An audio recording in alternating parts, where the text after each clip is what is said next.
Ooh, bad news, tennis fans. Ash Barty has announced she is retiring from tennis. And that came out of nowhere. Or did it really? So a lot of people, first reaction is she's only 25. She's at the top of her game. Why on earth would you retire at that age, at that level that you're playing? She hasn't had a career hampering injury, because that's usually why people really say, okay, I can't do this anymore.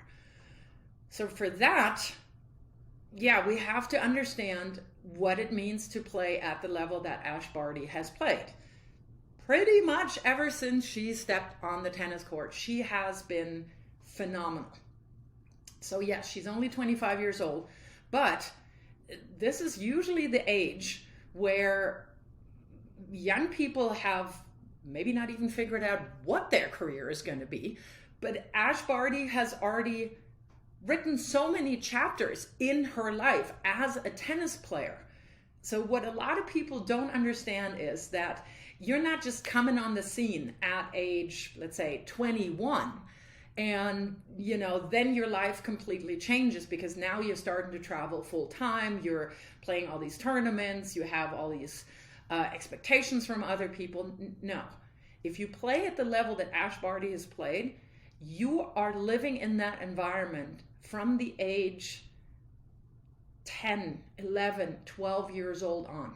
And it is a very, very strange life.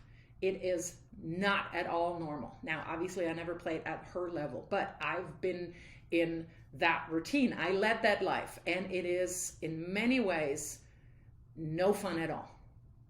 So to put things in perspective a little bit, when you're getting to the level that you're playing junior Grand Slams, Ash Barty won Junior Wimbledon when she was 15. At that time, she was already traveling full time, meaning in tennis, 11 months out of the year.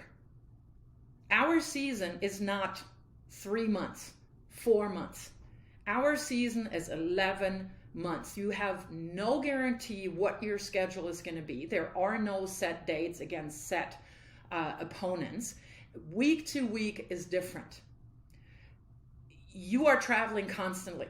In the beginning, when you have no money, yes, as a junior, a lot of times you travel within your federation and the groups that those federations send somewhere. So you have a coach, maybe there's other kids with you. Yes, great. But you're not at home ever. You're not at home ever, period. You live out of a suitcase all the time. Your normal life completely stops, especially when you're from Australia. Because there are just no tournaments in that area of the world. Yes, of course, the Australian summer, but that's 6 weeks out of the year. And yes, there are now more tournaments in Asia, so it's a shorter hop over there. But still, Australians do not have the benefit that, for instance, I had, having my base in Frankfurt, Germany. I was able to schedule 4 or 5 tournaments in a row, no matter where they were, and then come back and spend time with friends, with family, see people that I knew, people that knew me as Meike, the person, and not Meike, the athlete, because that's another shift that you have to undergo. You're leaving this support system that you've grown up around, grown up in, and traded with, a lot of times, people who only like you and care about you when you're winning. That's the way it is. You don't have a team around you per se, like a soccer player or basketball player. Yes, you have your own team if you have enough money. And even though Ash Barty has, of course, enough money to have people travel with her that are really, really loyal to her and that love her, you're still never really at home. And from what I know of Ash Barty, which is precious little, but what came across, is that she's a really, really homebody, I guess. And that's not in a negative way at all, but she really thrives in the environment where she has her parents around, where she has her sisters, her siblings around, where, she can be just a member of the family and not a superstar. So the expectations that are constantly bombarding players from the outside, she kind of wards off with just having her little cocoon of normal life. And she's made that very clear from a very young age on that this is really important to her. So at the age of 18, she did already take a step away from tennis and stop playing because it was too much. The expectations, the travel schedule was too grueling at the age of 15, 16, 17, 18 years old, where again, other kids make, at least here in America, make the decision what college to go to. She's already traveling 11 months out of the year. And that is brutal. Even if you play the same tournament year in, year out, and you know where certain restaurants are or where, I don't know, the gym is or something. There's a little bit of a routine, but still you're adapting week in, week out. And it is grueling, not just physically. And that is where I absolutely understand her. She's been doing this for, let's say, 12 years. From the age of 13 on, that's really where she started to really get good. She's been doing this. 13 years in one career is what a lot of people don't manage in a less stressful career. And yeah, she's done it. So she took a time out saying, yes, this is too much. I want to spend some time as a normal person. And reevaluated in that time that she wasn't done yet. But what she said in that interview that she gave yesterday with Casey Delacroix was that her attitude towards success really shifted. It wasn't about winning. It was about giving it your all. And that's really difficult to do for such a long time under so much scrutiny, away from people that really recharge you, if you are that type of person, which she seems to be, that she really is a person who needs that around her. So her age doesn't really matter. It's about not being able to put the mental and physical effort in to push yourself every day to do things that are just, seriously, not very normal. There's so few professional tennis players, and everybody who has played at that level make it to the Grand Slams.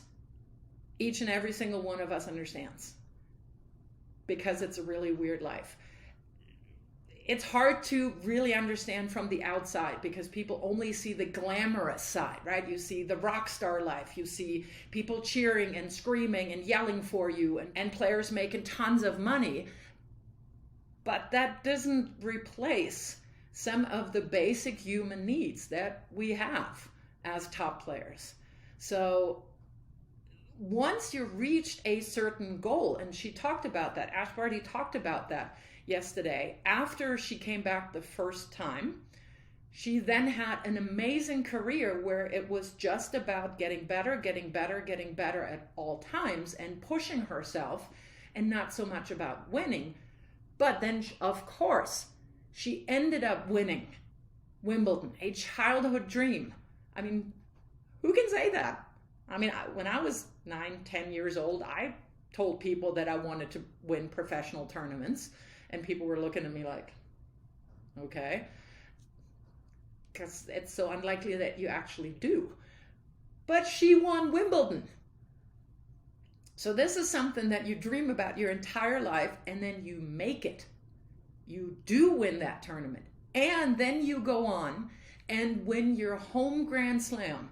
You're basically now a complete heroine, and all of Australia was in ecstasy when she won the Australian Open this year. So what is left for her to reach? If these were the biggest things, is she going to go after, oh, I want to be, the winningest person? I want to win as many Grand Slams as possible. No, that's not how she measures her success. And I admire that out of the wazoo, because I understand the pressures, right? I'm pretty sure, yes, Fila and Jaguar and whoever else her, sponsorship partners are, as much as they go like, yay, we wish you all the best, they're probably all going like, crap.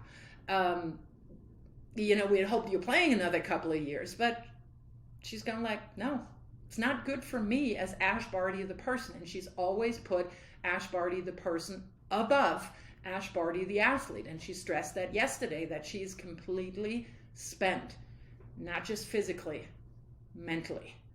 And I get that. Now she's going out on top of the game, and it's gonna leave a huge void.